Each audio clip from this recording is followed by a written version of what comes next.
राधे राधे दोस्तों एक भक्त श्री प्रेमानंद जी महाराज जी से कहते हैं कि अगर इच्छा हमारी पूरी नहीं होती तो भगवान पर विश्वास कम हो जाता है। दोस्तों सबसे पहले तो हमें समझना होगा कि जो हमारी संसारिक कामनाएं होती है या इच्छाएं होती है, अगर ये हम पालेंगे तो हमें नास्तिक होने से कोई नहीं बचा सकता।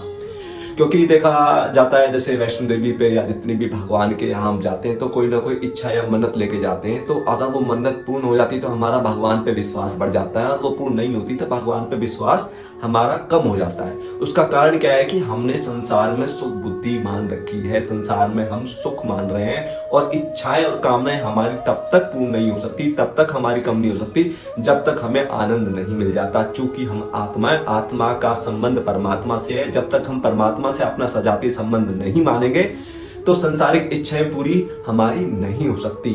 संसारिक इच्छाएं भी अगर भगवान पूरी करे तो आप ये बताइए हमारा भगवान से अभी हमने संबंध क्या जोड़ा है। जैसे मान लो कोई प्राइम मिनिस्टर कार में जा रहा है या कोई भी बड़ा आदमी कार में जा रहा है और कोई राह चलता आदमी उसे लिफ्ट के लिए हाथ दे तो क्या वो बिठाएगा? लेकिन वहीं अगर उसका कोई साला या उसका कोई दामाद अगर वो हाथ दे तो वो रोकेगा और उसे बिठाएगा, क्योंकि उसका उससे संबंध है। ऐसे ही हमने भगवान से कोई संबंध तो स्थापित किया नहीं, और हम संसारिक इच्छाएं या कामनाएं पूरी करने के लिए भगवान से आग्रह भी करें तो भगवान कैसे पूरी करेगा? और दूसरी बात, हमने ये समझा ही नहीं कि संसार में सुख है या भगवान में सुख है। आपकी संसार की इच्छाएं कामनाएं ही आपको भगवान से दूर करती है। भगवान कौन? आनंद। मतलब हम इस प्रकार का कार्य कर रहे हैं जैसे भगवान हमें 1 अरब रुपए देना चाहता है, लेकिन हम उससे 1 पा मांगकर भगवान से एक प्रकार से अपने साथ छलावा कर रहे हैं। मतलब वो हमें अनंत आनंद देना चाहता है, वो अनंत आनंद स्वरूप है। भक्ति से वो हमें अनंत आनंद देना चाहता है, और हम उससे संसारिक छोटी छोटी इच्छाएं और कामनाएं पूरी करने के लिए आग्रह करते हैं। अब पहले ये समझना होगा कि हमारी ये इच्छाएं होती क्यों हैं। अगर ये कारण समझ लेना तो हम सब कुछ समझ जाएंगे। इच्छाएं इसलिए होती है क्योंकि आत्मा अनादिकाल से माया, हमारा मन जो मायाबद्ध है, और हम कौन है? हम आत्मा है। और आत्मा किसका अंश है?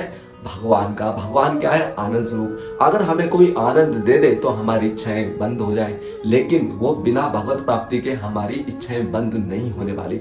जैसे द्रौपदी जी थे, उनको क्या हुआ था? उनकी माँ ने उनको उसके पिता की गोद से उतार दिया था, तो वो पिता की गोद के लिए भगवान की तपश्चर्या करने तो गए, लेकिन जब भगवान मिले तो उसकी सारी इच्छाएं बंद हो गई। वो कुछ मांगना ही भूल गया। क्यों? क्योंकि आनंद स्वरूप भगवान जब मिले तो भगवान का आनंद मिलने के बाद वो इच्छाएं उसकी दब गई। ऐसे ही जब तक हमें भगवान का आनंद नहीं मिलेगा, हमारी ये संसारिक इच्छाएं कामनाएं पूर्ण नहीं होने वाली।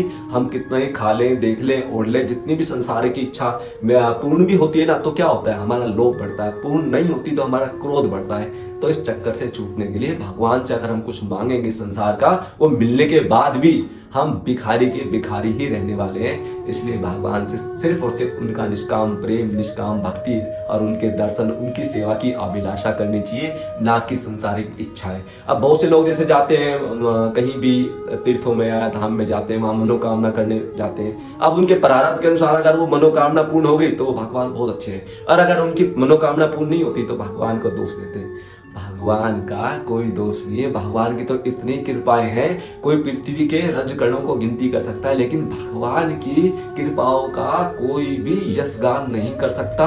इतनी उनकी कृपाएं। अभी कोरोना आया था तो क्या हुआ था? कितना विश्व में त्राहिमाम मचा था। कैसे? ऑक्सीजन के कारण। और वो भगवान हमें फ्री में ऑक्सीजन दे रहे हैं। सब कुछ भगवान हमारा योग से महन करते हैं हमारे कर्मों के अनुसार। लेकिन भगवान जब हमारे बुरे कर्मों का फल देता है तो हमें दुख लगता है। कर्म प्रधान विष करी राका, जो जस करी तस फल चाका। ये तो हमारे कर्मों के अनुसार हमें फल मिलता है ना।